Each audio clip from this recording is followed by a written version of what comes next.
Je ráno a já vstanu. Prvyknu se, jdu si vyčistit zuby, rozsvítím, beru kartáček, čistím, jdu na záchod, chod.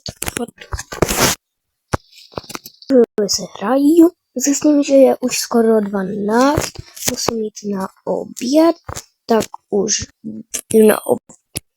jdu na oběd, jdu po schodech, jdu na gaučík, vezmu si jabko k obědu a jdu jíst. Ham.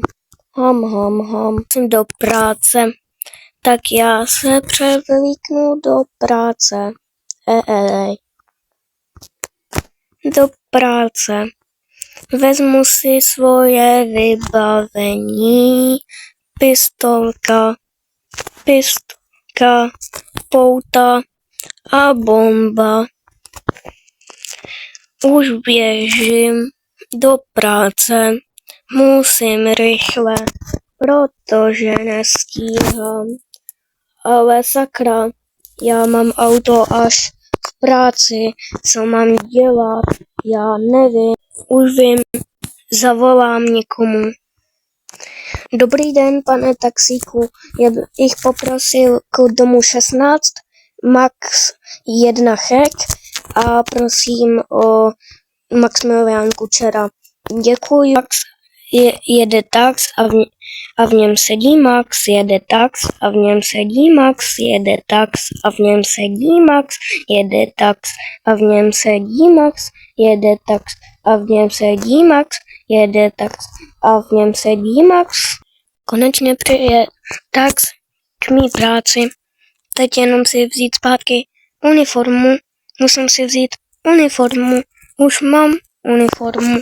Takže tady máš prachy, ty taxíku a jeď konečně pryč. No konečně jel pryč.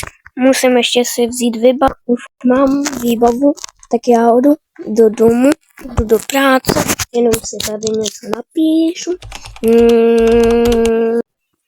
Dobrý, jenom jsem si musel vzít svoje auto, už tady stojí, teď já ho beru a už jedu. Jede tax a v něm sedí Max, jede tax a v něm sedí Max, jede tax a v něm sedí Max, jede tax a v něm sedí Max, jede tax a v něm sedí Max. Už jedu na hory, po horách mám rohách. Takže jedu a moje auto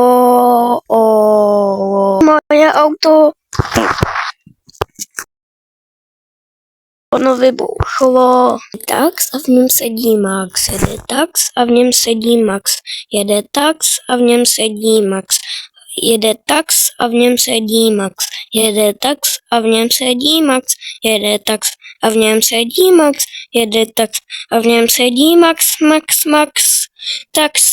tax.